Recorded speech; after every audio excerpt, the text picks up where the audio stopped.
हमारा first language है SQL में data definition language DDL। DDL stands for data definition language. It is a language used for defining and modifying the data and its structure. ये क्या करता है, data में एक language है जो क्या करता है, डिफाइन और मॉडिफाई करता है डेटा को एक स्ट्रक्चर में। ठीक है, it is use to build and modify the structure of your table and other objects in database. ये इसलिए बना है कि मॉडिफाई कर सके स्ट्रक्चर को एक टेबल में, एसक्यूएल टेबल में, और अदर ऑब्जेक्ट को भी डेटाबेस में। ठीक है, ये 5 तरीके का होता है मेनली। फर्स्ट होता है क्रिएट, सेकंड होता है ड्रॉप, थर्ड होता है ऑल्टर, फोर्थ होता है रीनेम, और फिफ्थ होता है ट्रंकेट। चलो, सबसे पहले हम लोग देखेंगे क्रिएट कमांड। तो क्रिएट कमांड होता क्या है? क्रिएट कमांड से आपको समझ आ रहा होगा किसी चीज को बनाना, क्रिएट करना। तो भाई ये देखो क्या है, create command is used for creating object in database. हम किसी भी ऑब्जेक्ट को क्या करते हैं, क्रिएट करते हैं, किसी भी न्यू टेबल को बनाते हैं एक डेटाबेस में।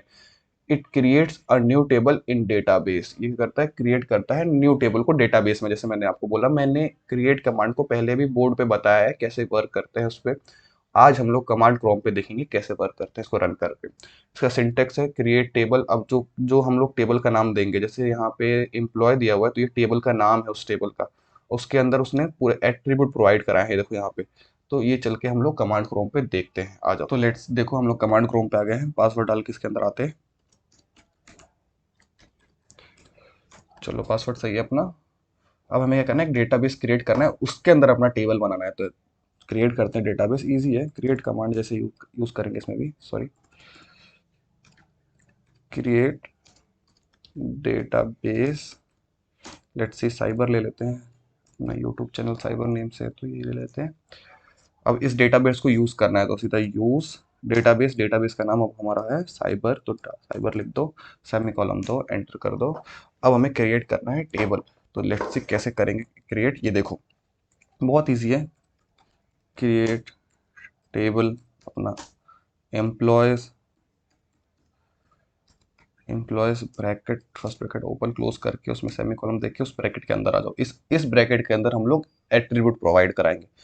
तो हमारे टेबल में हमने प्रीवियसली जो बोर्ड पे किया था उसमें क्या क्या प्रोवाइड किया था, देखो हमने किया था एम्प्लॉय, आपको याद होगा, एम्प्लॉय आईडी प्रोवाइड की थी। वो इंट वैल्यू थी, इंटीजर वैल्यू थी, और उसके अंदर इंडेक्सिंग दे दो 5, इंडेक्सिंग दे दो 5। तो चलो, कॉमा देके सेकंड एट्रीब्यूट, सेकंड एट्रीब्यूट था हमारा फर्स्ट नेम। तो फर्स्ट नेम, और इसको भी इंडेक्स, अच्छा इंडेक्सिंग से पहले इसका वो बताना पड़ेगा। तो ये वैरकर है, वैरकर वेरिएबल कैरेक्टर, कैरेक्टर। तो इसको कैरेक्टर भी दे सकते हो क्योंकि नेम तो कैरेक्टर में ही होते हैं, तो मैंने वैरकर दे दिया है। और लेट्स सी 10, फिर कॉमा दे दो, लास्ट नेम, लास्ट नेम दे दो, और फिर लास्ट नेम के बाद इसको कैरेक्टर दे दो। चलो, क्योंकि कैरेक्टर ही होता है अधिकतर इसमें, डिजिट तो होता नहीं है किसी के नेम में। तो इसको भी दे दो 10, और सेमी कॉलम देके एक, अब हमने फर्स्ट नेम, लास्ट नेम और सैलरी था, हाँ। तो SALARY सैलरी, जो कि इंट होगा। और इसको दे दो आप लोग 10 डिजिट। 10 डिजिट इनफ होता है सैलरी के लिए। अगर 10 डिजिट की आपको सैलरी मिल रही है तो बहुत है। अब देखो, ये एम्प्लॉय ID 5, मतलब इसमें 5 डिजिट, 1 2 3 4 5 डिजिट के नंबर को स्टोर करा सकते हैं। देखो एग्जांपल देता हूँ, जैसे मैं लिख देता हूँ mobile number, phone number, phone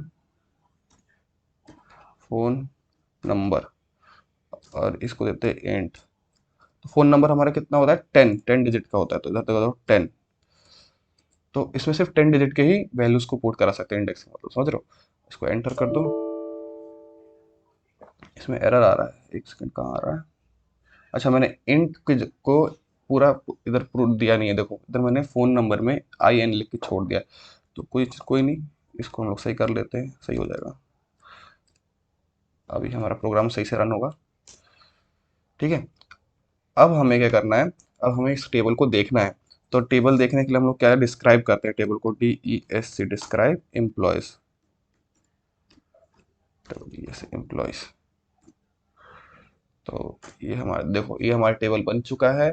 इसमें हमने जो फील्ड्स है, मतलब जो हमारे एट्रीब्यूट है जो हमने दिया है पहले, एम्प्लॉय आईडी, एम्प्लॉय आईडी वो इंट वैल्यू है, इंट दिया है। ठीक है। और फिर वेर दिया है फर्स्ट नेम को, फर्स्ट नेम हमारा वेर में है, लास्ट नेम कैरेक्टर में है। और थर्ड फोर्थ एट्रीब्यूट है हमारी सैलरी जो कि इंटीजर वैल्यू है, और फोर्थ है फोन नंबर जो भी इंटीजर वैल्यू है। तो हमने एक टेबल क्रिएट कर लिया। ठीक है, तो यही होता है क्रिएट कमांड। तो नेक्स्ट हमारा डेटा डेफिनेशन कमांड है ऑल्टर कमांड। तो देखो the definition, alter command allows to alter और modify the structure of the database. ये करता है ऑल्टर, करता है ऑल्टर मतलब करता है चेंज, मॉडिफाई कर सकते हैं जिसमें। ठीक है, it modifies an existing database object, मतलब जो हमने डेटाबेस बना रखा है, जो टेबल बना रखा है, उसमें हम लोग मॉडिफिकेशन करते हैं ऑल्टर कमांड को यूज करके। देखो, using this command you can add additional column, drop existing column and even change the data type of column। हम लोग इसमें क्या क्या कर सकते हैं, हम लोग क्या कर सकते हैं, ऐड कर सकते हैं, ऑल्टर कर सकते हैं, टेबल को ऐड कर सकते हैं। ठीक है, फिर हम क्या कर सकते हैं, ड्रॉप कमांड को, मतलब जो मैं नेक्स्ट बताऊंगा, ड्रॉप कमांड को यूज करके किसी भी कॉलम को ड्रॉप कर सकते हैं, किसी भी एक कॉलम को हम लोग ड्रॉप भी कर सकते हैं। और हम किसी कॉलम के नेम को रीनेम कमांड का नाम यूज करके, मतलब ऑल्टर के साथ रीनेम कमांड यूज करके उसको चेंज भी कर सकते हैं। तो चलो कमांड क्रोम पे जल्दी से और देखते हैं कैसे कर सकते हैं इसको। ऑल्टर कमांड यूज करते हैं तो सबसे पहले हम लोग एक टेबल को ऐड कर देते हैं। तो लेट्स सी, चलो इसके लिए कमांड क्या है हमारा, ऑल्टर करेंगे पहले, alter table employees employees employees. अब हमें क्या करना है, इसमें ऐड कॉलम की कमांड देनी है। तो ऐड कॉलम, जो हम कॉलम को ऐड करेंगे, और कॉलम का नाम डाल दो, जैसे ईमेल डाल देते हैं, ईमेल। और ईमेल क्या होता है हमारा, वेरिएबल कैरेक्टर होता है, तो क्योंकि उसके अंदर डिजिट, स्पेशल कैरेक्टर सब कुछ आता है और अल्फाबेट भी आता है, तो वो वेरिएबल कैरेक्टर होता है। वेर कर उसकी इंडेक्सिंग दे दो, लेट्स सी 30, और सेमी कॉलम देके एंटर मार दो। ठीक है, हमने क्या कर दिया, इसमें एक ईमेल को ऐड कर दिया, मतलब ये जो हमारा टेबल है इसमें अभी फोन नंबर तक था, अब हमने इसमें एक ईमेल भी ऐड कर दिया। तो लेट्स सी हम इसे डिस्क्राइब करके देखते हैं। देखो, देखो यहाँ पे email ID, first name, last name, salary, phone number और ईमेल भी अब आ चुका है। ठीक है, तो अब हम क्या करते हैं, हम सेकंड परफॉर्म करते हैं रीनेम के साथ, मतलब ऑल्टर कर, हम लोग रीनेम भी कर सकते हैं किसी कॉलम को। ठीक है, ऑल्टर टेबल का यूज करके। तो इसका सीधा सीधा कमांड है, देखो कहाँ गया, इसमें सीधा सीधा यूज करेंगे ऑल्टर टेबल एम्प्लॉयज, और अब बस रीनेम लिख दो, रीनेम, और कॉलम का नाम लिख दो जिस कॉलम को आपको रीनेम करना है।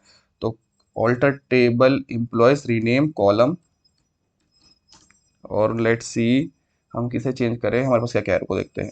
ईमेल, फोन, चलो फोन नंबर को ना हम लोग कांटेक्ट कर देते हैं। तो PHONE, या नाम, मतलब ये देख लेना कि सही लिख रहा हो कि नहीं, फोन नंबर, नहीं तो चेंज नहीं होगा, एरर शो करेगा। Phone number two, sorry, phone number two contact, enter. अब हम क्या करेंगे, डिस्क्राइब कर देते हैं। तो हमारा जो फोन नंबर था यहाँ पे देखो, जो इस टेबल में employee ID, first name, last name, salary, phone number, email है। अब वहाँ यहाँ पे क्या हो गया, ऑल्टर यूज करके हमने क्या किया है, employee ID, first name, salary, phone number को कॉन्टैक्ट में कन्वर्ट कर दिया है। देखो फोन नंबर जो यहाँ पे है सेकंड लास्ट एट्रीब्यूट, वो यहाँ पे आके कॉन्टैक्ट में चेंज हो गया है, ऑल्टर कर दिया है। ऑल्टर में हमने रीनेम यूज किया है। तो हमारा जो सेकंड लास्ट है वो है ड्रॉप कमांड। तो drop command allows to remove entire database object from the database. हम पूरी टेबल को ही डिलीट कर सकते हैं ड्रॉप कमांड को यूज करके। It removes entire data structure from database, मतलब इवन टेबल तक नहीं बचेगी उसमें, समझ रहे हो। और उसमें का डेटाबेस को भी हम डिलीट कर सकते हैं। जैसे यहाँ पे देखो, ड्रॉप टेबल एम्प्लॉय नेम, मतलब हमने जो मतलब टेबल नेम एम्प्लॉय जब बनाई थी, हम पूरे एम्प्लॉय टेबल को भी डिलीट कर देंगे। और जो हमने डेटाबेस बनाया है जैसे साइबर, हम उसको भी डिलीट कर सकते हैं ड्रॉप कमांड यूज करके। आओ CMD पे इसको जल्दी से देखते हैं। तो आ जाओ, तो हम लोग सीधा लिखेंगे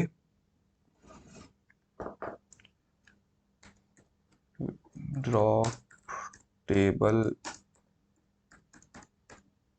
एम्प्लॉइज सेमीकोलन एंटर, हमारा रो इफेक्ट हो गया। अब हमें क्या करेंगे, डिस्क्राइब करेंगे टेबल को।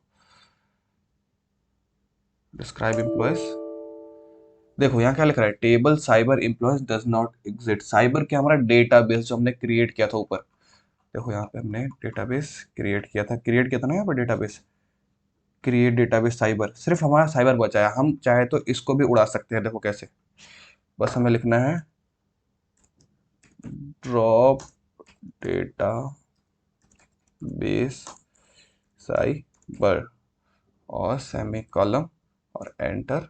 अब हम क्या करेंगे, डिस्क्राइब करेंगे टेबल को, एम्प्लॉयज को। नोट डेटाबेस सेलेक्टेड, क्योंकि हमने अपने डेटाबेस और उस टेबल के अंदर को सबको ड्रॉप कमांड से उड़ा दिया है। मतलब देखो, हम अगर ड्रॉप कमांड से अपने टेबल को भी उड़ा सकते हैं और डेटाबेस को भी उड़ा सकते हैं, पूरा का पूरा डेटाबेस, समझ रहे हो। तो हमारा लास्ट कमांड है truncate command. Truncate command is use to delete all the rows from table permanently. ये करता है टेबल के रोज को पूरी तरह डिलीट कर देता है। और हम लोग क्या कर रहे थे, ड्रॉप में क्या कर रहे थे, पूरा डेटा स्ट्रक्चर और पूरा टेबल डिलीट कर देते हैं, पर ये सिर्फ रोज को डिलीट करता है, सिर्फ वैल्यूज को डिलीट करता है ट्रंकेट। ठीक है, आओ इसको यूज करके देखते हैं। इसका सिंटेक्स है ट्रंकेट टेबल, टेबल नेम डालेंगे तो उसके अंदर का जितना भी डेटा है, तो मैंने कुछ डेटा इंसर्ट कर दिया है टेबल में, देखो ये रहा इंसर्ट कमांड, जो मैं नेक्स्ट वीडियो में बताऊंगा, इंसर्ट इनटू एम्प्लॉयज वगैरह वगैरह, ये मैंने अभी डाला है। मैं डीएमएल में जब इंसर्ट आएगा तो उसमें आपको अच्छे से बताऊंगा, अभी इसकी जरूरत नहीं है। तो मैंने कुछ वैल्यूज डाल दी है, 101 अंशुल तोमर, 40,000 और कॉन्टैक्ट और हैरी पॉटर और ये। तो इसको अगर मेरे को अब मतलब वैल्यूज को अगर डिलीट करना है तो हमने ट्रंकेट कमांड यूज करेंगे। तो सीधा लिख देंगे TRUNCAT ट्रंकेट टेबल